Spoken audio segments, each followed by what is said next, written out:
दीपेंद्र बौद्ध जी, सभी साथियों को जय भीम, नमो बुद्धाय। जय भीम दीपेंद्र बौद्ध जी। सबसे पहले आज आप ही जुड़े हैं और भी साथी धीरे धीरे जुड़ जाएं। उसके बाद एक बहुत ही ज़रूरी विषय है जिस पे आज बात करनी है। प्रेम सिंह जी भी जुड़ चुके हैं, अज़हर अली साहब भी जुड़ चुके हैं। आप सबका बहुत बहुत स्वागत। शिवेंद्र सिंह एडवोकेट जी भी जुड़ चुके हैं, बहुत बहुत शुक्रिया आपका।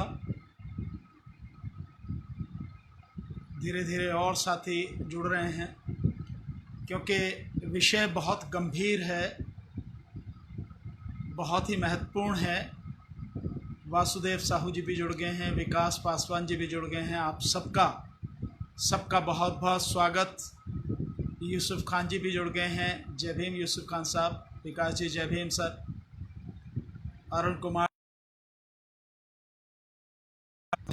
धीरे धीरे साथी जुड़ते चले जा रहे हैं क्योंकि सनी राज भी जुड़ गए हैं। जय भीम सनी जी। रविंदर जी जय भीम सर, बहुत बहुत शुक्रिया आपका। मुझे उम्मीद निश्चित रूप से है कि आप अधिक संख्या में जुड़ेंगे। अच्छा, एडवोकेट अमित जी भी, कैसा है बेटा, ठीक है? सनी राज जी भी वॉचिंग कर रहे हैं। मनोज कुमार जी भी जुड़ गए हैं मेरठ से। आप सभी का बहुत बहुत शुक्रिया। एक लगातार विकास दयाल जी भी जुड़ गए हैं। प्रेम सिंह प्रेमी जी भी जय भीम सर। जय भीम विकास जी। नीरज जी भी जुड़ गए हैं। जय भीम नीरज जी। ओम शंकर विकास जी भी जुड़ गए हैं। जय भीम नमो बुद्धाय सर। जय संविधान। मुनेश कुमार जी भी जुड़ गए हैं। आप सभी को नमस्कार। प्रवीण नाहर जी भी जुड़ गए हैं सर, नमस्ते जी। जय भीम सर। मनोज जी। पी के राजपुरिया जी भी जुड़ गए हैं। जय भीम सर। जय भीम रोहित जाटव जी भी जय भीम सर। पप्पू चौधरी जी भी, अहमद सलमान साहब, ओम शंकर विकास जी भी, सबील अहमद साहब जय भीम, गणेश निगम साहब जय भीम, चिंकू रावत जी जय भीम, त्रिभुवन पोप जी जय भीम, सभी गणेश निगम जी जय भीम, मोहम्मद उस्मान रजबी साहब जय भीम, सत्य प्रकाश जी, गौतम जी भी जय भीम, अजीम सिद्दीकी साहब, एडवोकेट एम वाई खान साहब, मोहम्मद असगर साहब हेलो, सुमित करदम साहब जय भीम हंसराज जी, राकेश बाबू जी भी जय भीम, अनिल कुमार जी जय भीम, आमीम राजस्थान जय भीम, जय मीम जय भीम, जय संविधान, सुनील मौर्य जी जय भीम सर जी, विपिन कुमार जय भीम सर जी, सचिन सांगवान साहब, सभी को बहुत बहुत नमस्कार। ओम प्रकाश जी भाई साहब जय भीम, कैसे हैं भाई साहब? अब्बास सर जी भी, नितिन सर, विकास वर्मा जी भी जय भीम, प्रमोद कुमार जी भी जय भीम, विकास गोयल जी आपका नंबर है विकास दयाल जी, मैं नोट कर लूँगा इसको। विपिन जी जय भीम, सनी कुमार जी जय भीम, अपरिचित दक्षा जी भी thank you ji, thank you Aparichit ji, Vinay Kumar, मेघ जी, महेश्वरी जी भी, रफ़ीक खान साहब, आर बाग साहब, अच्छा बहुत, कैसे हैं बाग साहब, सुमित करदम साहब, राज रॉय साहब, मेघ जी, सदाफ अनवर साहब, नीरज वर्मा साहब, कुणाल आशु, अरविंद सरोज जी, प्रवीण कुमार जी जय भीम, सभी को जय भीम, नमो बुद्धाय, आदाब, सत श्री अकाल, नमस्कार। रफ़ी खान साहब जय भीम, चंदन साहब जय भीम, पवार साहब जय भीम सर, अशोक चावड़ा जी जय भीम, त्रिभुवन पोप जी जय भीम, संजय कुमार जी आपको भी बहुत बहुत नमस्कार, रफ़ी खान साहब, दीपक राठी साहब, संजय कुमार साहब, दीपक राठी, भारतीय जी क्रांतिकारी जय भीम, प्रिंस सिंह, अच्छा बहुत बहुत शुक्रिया जी, जय भीम नमो बुद्धाय, बहुत शुक्रिया। गुड आफ्टरनून सर, जावेद साहब, अजय सम्राट सर, उमेश जिनेलिया जी, अच्छा उमेश जी कैसे हैं, जय भीम, चंदन पासवान जी बहुत बहुत शुक्रिया, सुधीर मोने जय भीम सर, जय भीम, ताराचंद तंवर जी जय भीम, मनोज अंतानी जी, अच्छा मनोज जी जय भीम, कैसे हैं, जय Bhim sir, Umesh ji, M A Raja Sahab, आमीम राजस्थान साहब, कासिम अली साहब, गुड आफ्टरनून। शहाबुद्दीन साहब, अमीम राजस्थान साहब, आदिल परवेज साहब, हाय सर, कैसे हैं आदिल जी? मोहम्मद शहजाद, मनोज अंतानी जी, बेबाक आवाज को सलाम, thank you ji, thank you Manoj ji, thank you. Sushil Kumar Ravi ji, जय भीम सर, जय भीम। नवीन भाटी जी, मुकीम खान साहब, जेपी अशोक साहब, बहुत बहुत शुक्रिया आप सभी को, जय भीम। कैसे हैं अशोक जी? विजय कुमार साहब, एडवोकेट कृष्ण कुमार साहब, सीताराम उपाध्याय जी, आप सभी को जय भीम। जॉनसन इंडिया, कैसा है भाई? आदेश मालवी, अतीकुर रहमान साहब, आदाब। हीरालाल चावड़ा साहब, आकाश मालवीय साहब, दीपेंद्र यादव साहब, सुरेश कुमार टमटा साहब, बहुत बहुत शुक्रिया आप सभी का, सारे साथियों का। लगातार जुड़ते चले जा रहे हैं, लगातार जुड़ते चले जा रहे हैं सभी साथी। आप सभी को बहुत बहुत जय भीम, नमो बुद्धाय। बात ही कुछ ऐसी है, मैं ये मानता हूँ कि जितने ज़्यादा साथी जुड़ जाएं उतना अच्छा है। और साथ के साथ मैं आपसे ये भी निवेदन करूँगा, इसको शेयर करें साथियों, क्योंकि भाजपा सरकार ने जो कोरोना की महामारी है, उस कोरोना की महामारी के बीच में जिस तरह के और काम किए हैं और लगातार कर रही है, लोगों को परेशान करने की जो नीति उसने अपनाई हुई है, लोगों को लगातार गिरफ्तार करके जेल भेजा जा रहा है। आप समझिए कि कोरोना के समय में जब सब लोगों को अपने घर में रहना चाहिए, सबको अपने घर में रखा जा रहा है, लॉकडाउन किया हुआ है, शहर में आप कहीं निकलने नहीं दे रहे, उस बीच आप एफआईआर कर रहे हैं, पता नहीं कौन कौन सी झूठी एफआईआर की जा रही हैं, लोगों को गिरफ्तार किया जा रहा है। और उसमें भी टारगेट विशेष रूप से जिनको किया जा रहा है वो मुस्लिम समाज के लोग हैं, दलित, पिछड़े, आदिवासी लोग हैं। ये बहुत गंभीर परिस्थिति है और बहुत देर के बाद में ये रिपोर्ट निकल के आ रही हैं, लगातार लोगों के फ़ोन आ रहे हैं, लगातार लोगों के पास से सूचनाएं आ रही हैं। ये स्थिति बहुत ही गंभीर स्थिति है। मैं ये मानता हूं कि हम लोगों को इस विषय पर चर्चा करनी चाहिए। इसीलिए आज मैंने सभी साथियों से एक बजे सब लाइव आने के लिए मैंने रिक्वेस्ट की थी, क्योंकि हम सारे के सारे साथी इस समय जो सारे साथी देख रहे हैं, जो साथी शेयर कर रहे हैं, हम सारे के साथी बहुत ही महत्वपूर्ण साथी हैं। सब साथी समाज के विषय में सोचते हैं, ईमानदारी से समाज के विषय में काम करते हैं और जहां भी मौका मिलता है या जहां भी कोई आवाज होती है, समाज पे कोई दिक्कत होती है, तो सारे के सारे साथी वहां खड़े होते हैं। तो ऐसे मेरे साथी, मैं ये बेहतर समझता हूं वो सारे साथियों से बात की जाए और ये जो समस्या हमारे सामने आ पड़ी है, या वैसे तो लगातार पीछे से भी थी, लेकिन अब जो हमारे सामने आ पड़ी है, इसका हमें कैसे हल निकालना है। मैं ये समझता हूं कि इसके बाद में जैसे हमें इसका हल निकालना पड़ेगा, नहीं तो पूरा समाज, देश बहुत ही गंभीर परिस्थिति में फंस जाएगा। ये कहीं ना कहीं जो कोरोना है वो तो है ही, पर इन जिन सारी चीजों से जिस तरह से ये हालात चल रहे हैं, सरकार जिस तरह से काम कर रही है, इस तरह से लगता है कि कोरोना की आड़ में सरकार और भी बहुत कुछ काम कर रही है, जो निश्चित रूप से दबे कुचले शोषित पीड़ित समाज के हित में नहीं है, उसके विरोध में है और उस समाज को दफन करने की कोशिश लगातार की जा रही है, जबकि सरकार को ऐसा नहीं करना चाहिए। सरकार को जो काम करने हैं, लोगों की भलाई के लिए काम करने हैं, लोगों का जीवन कैसे बेहतर हो उसके लिए काम करने हैं, लेकिन ऐसा तो कोई नजर नहीं आ रहा। लगातार जिस तरह की चीजें हो रही हैं, दिल्ली में हिंसा हुई, दिल्ली में हिंसा होने के बाद ये कोरोना की महामारी हो गई और उसके बाद कई हजार लड़कों को, हजारों की संख्या में मुस्लिम समाज के लड़कों को घरों से पकड़ पकड़ कर जेलों में बंद किया जा रहा है। ये नहीं समझ में आ रहा कि जब सब लोगों को लॉकडाउन किया जा रहा है तो आप किस तरह के मुकदमों में उन्हें फंसा रहे हो, उन्हें जेल भेज रहे हो।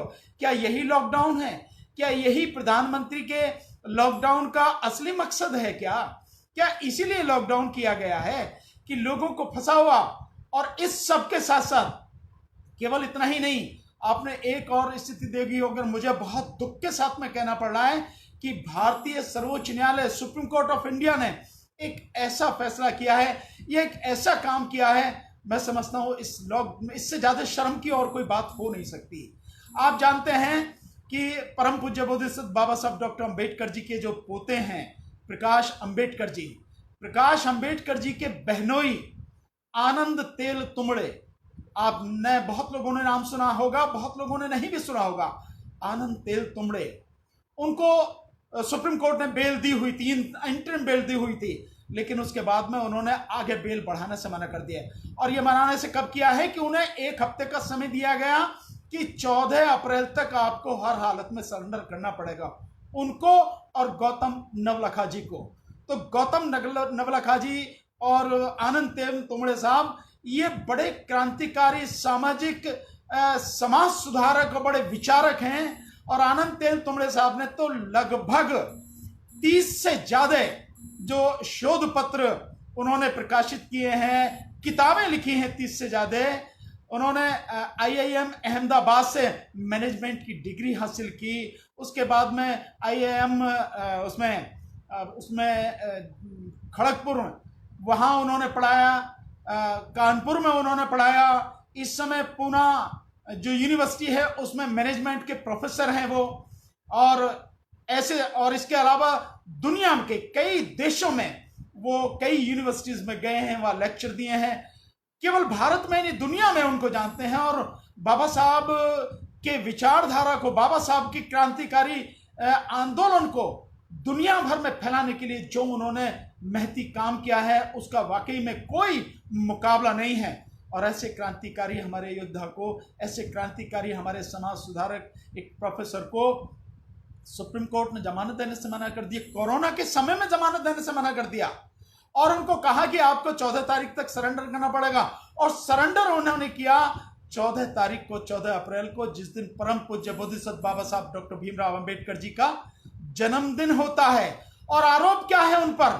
आरोप आप जानते हैं, भीमा कोरेगांव में जो हादसा हुआ था 2018 में, उसके बाद यलगार परिषद की जो मीटिंग हुई थी, यलगार परिषद की मीटिंग में एक झूठा केस बनाया गया। तो उसी झूठे केस में उनके ऊपर आरोप लगाया गया है कि उन्होंने प्रधानमंत्री नरेंद्र मोदी को मारने की साजिश रची है। मतलब आप देखिए कि एक प्रोफेसर, एक व्यक्ति जो समाज सुधार की बात कर रहा है, उस पर हत्या के आरोप की साजिश रचने का आरोप लगाया जा रहा है।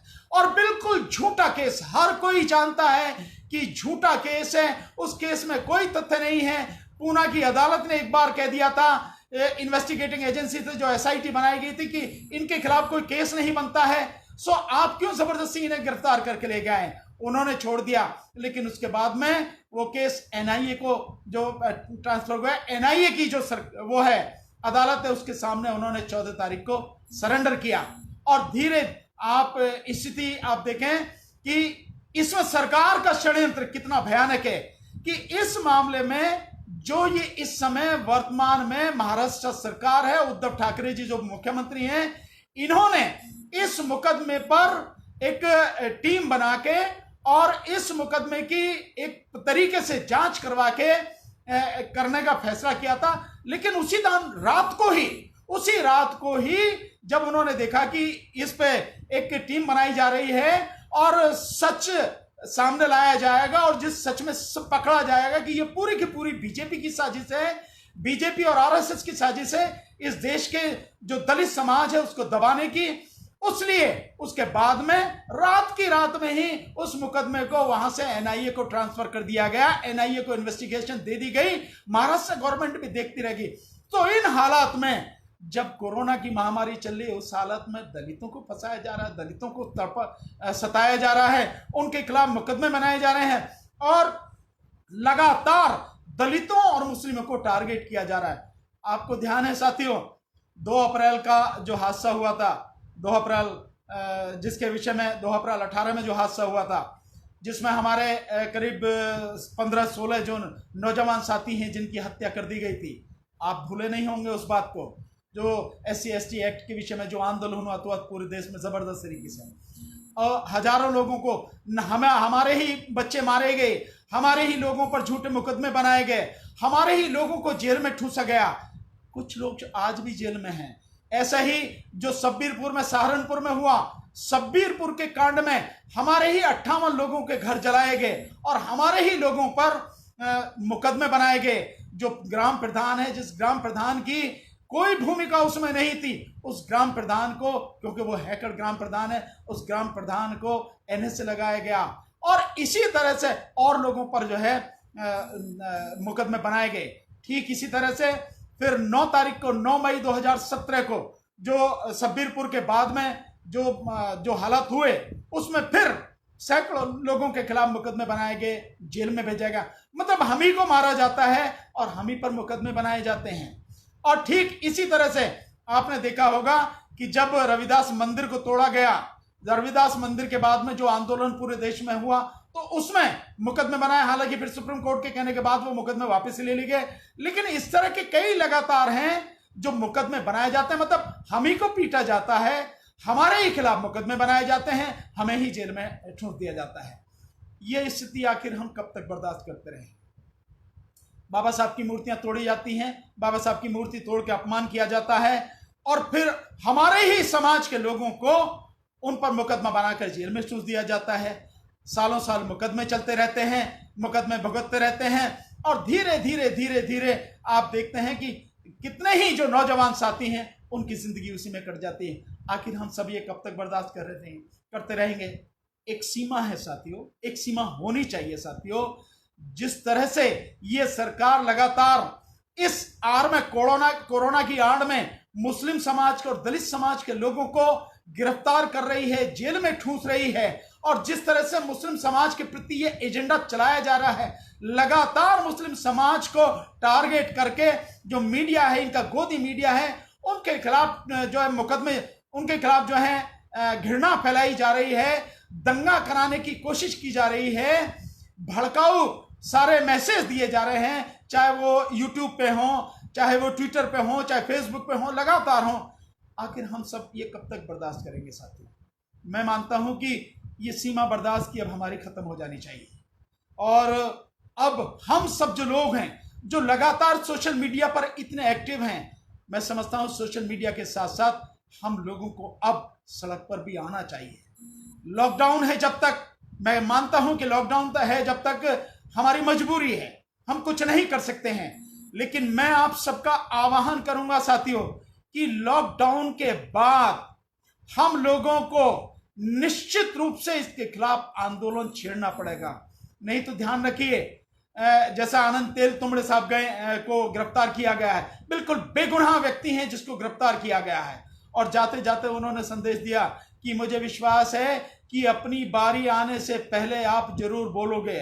तो मैं ये समझता हूं हमको बोलना पड़ेगा, नहीं तो हमारे समाज के ऐसे जो विद्वान लोग हैं, ज्ञानी लोग हैं, जो क्रांतिकारी लोग हैं, जो आंदोलन को आप बहुत आगे तक पहुंचा सकते हैं, जो इस देश के शोषित पीड़ित लोगों के लिए लगातार संघर्ष कर रहे हैं, लड़ रहे हैं, अगर हमने आंदोलन नहीं किया तो साथियों हमारे लिए बहुत दुखद स्थिति आ जाएगी। तो मैं इसीलिए आज आपके बीच में हूं।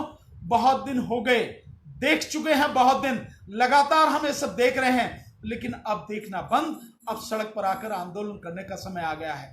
लॉकडाउन जैसे ही खुलेगा, मई के महीने में, अगर 17 मई तक लॉकडाउन खुल जाता है तो मेरा मानना यह है कि 17 मई को संडे का दिन है, हम सबको एक मीटिंग करनी चाहिए। मीटिंग का समय, लॉकडाउन खुलता है तो मीटिंग का समय मैं समझता हूं समय तो दिन का ही रहेगा, जो स्थान रहेगा उसके विषय में निश्चित रूप से हम लोग सूचित करेंगे। और अगर नहीं खुलता है, अगर ये उसको नहीं खुलता है, लॉकडाउन नहीं खुलता है, जारी रहता है, तो हमें फिर जून के महीने में निश्चित रूप से एक मीटिंग करनी पड़ेगी। 7 जून को फिर संडे का दिन है, तो हमें फिर 7 जून को एक मीटिंग करनी पड़ेगी। और इसमें मैं सभी साथियों से निवेदन करूंगा, साथियों मैं हूं, आप हूं, हम सब हैं, हम सब समाज का हिस्सा हैं। चाहे मैं हूं, चाहे जिग्नेश मेवानी हैं, चाहे चंद्रशेखर रावण हैं, चाहे बाबा साहब के जो पोते हैं प्रकाश अंबेडकर जी हैं, चाहे राजरतन अंबेडकर जी हैं, चाहे मंडल साहब हैं जो हमारे बहुत बड़े विद्वान हैं, बहुत ही गुणी व्यक्ति हैं, जो लगातार सोशल मीडिया पर, यूट्यूब पर बहुत सक्रिय रहते हैं, और जितने भी साथी हैं, जितने भी संगठन हैं, राजनीतिक जो संगठन है, बहुजन समाज के राजनीतिक संगठन है, बहुजन समाज का जो मीडिया है, मेरी उन सबसे निवेदन है साथियों, आप सबसे मेरी रिक्वेस्ट है, ये मेरा व्यक्तिगत मसला नहीं है, ये किसी एक का मसला नहीं है, ये पूरे समाज का है। अगर हम अब भी समाज के लिए नहीं लड़ सके, इकट्ठे नहीं हुए, हमारे आपसी विचारों में भिन्नता हो सकती है साथियों, लेकिन मकसद तो एक ही है ना, हमारा मकसद तो एक ही है हमारा कि समाज के लिए लड़ना है, समाज को बेहतर एक व्यवस्था देनी है, समाज को एक बेहतर माहौल देना है, समाज को बचाना है, समाज को सुरक्षित रखना है साथियों, समाज के लिए संघर्ष करना है। तो हम सब अपने मतभेद भुला के, क्या ऐसा नहीं बेहतर रहेगा कि हम सब इकट्ठे हो जाएं, चाहे जो भी हैं हम साथियों। अगर हम सब इकट्ठे हो जाएंगे, मुझे पूरा विश्वास है कि जिस दिन हम इकट्ठे हो गए, उस दिन इस समाज के ऊपर, इस दलित पिछड़े शोषित समाज के ऊपर, ये दलित मुस्लिम समाज के ऊपर, इस बहुजन समाज के ऊपर किसी की हिम्मत नहीं है कि कोई किसी तरह का अत्याचार कर सके, उसके खिलाफ एक उंगली भी उठा सके, आवाज भी उठा सके। तो मैं आपसे यही निवेदन करूंगा साथियों, अपनी अपने जो मत भिन्नता है उनको साइड में रख के, जो समाज के हित के काम है उसके लिए हम लोग लगातार, बेहतर होगा कि इकट्ठे हो जाएं।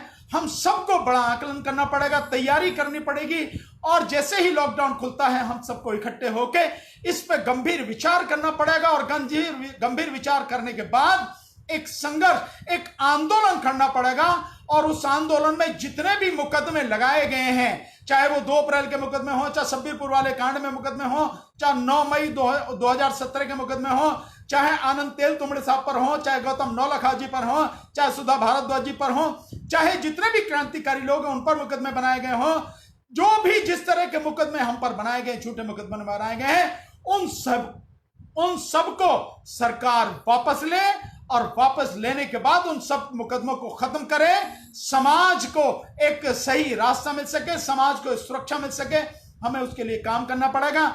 मैं पुनः निवेदन करता हूं, इस आज फेसबुक लाइव के माध्यम से मैं माननीय बहन जी मायावती जी से निवेदन करता हूं, मैं चंद्रशेखर रावण से निवेदन करता हूं, मैं जिग्नेश मेवानी से निवेदन करता हूं, मैं दिलीप मंडल साहब से निवेदन करता हूं, मैं राजरतन अंबेडकर जी से निवेदन करता हूं, प्रकाश अंबेडकर जी से निवेदन करता हूं, मैं जितने भी और हमारे जो साथी हैं, संगठन हैं, उन सबसे निवेदन करता हूं, और विशेषकर बहुजन मीडिया जो है उस सबसे निवेदन करता हूं, आइए सब लोग साथ आइए, हम सब लोग साथ मिलके एक जबरदस्त तरीके से एक संगठन बना के, इकट्ठे होके समाज को इस दुख दर्द से, इस पीड़ा से मुक्ति दिलाने के लिए काम करें।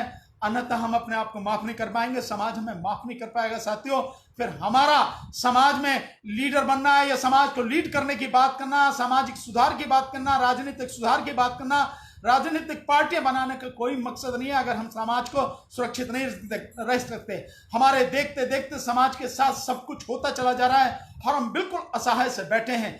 इसलिए मैं आप सबसे निवेदन करूंगा साथियों, आइए अपने सारे मतभेद एक साइड में रखते हैं, और समाज के हित में जो काम है, कम से कम समाज की बात पर तो हम इकट्ठे हो सकते हैं, समाज की भलाई के लिए तो हम इकट्ठे हो सकते हैं। हम सब मिलकर काम करें।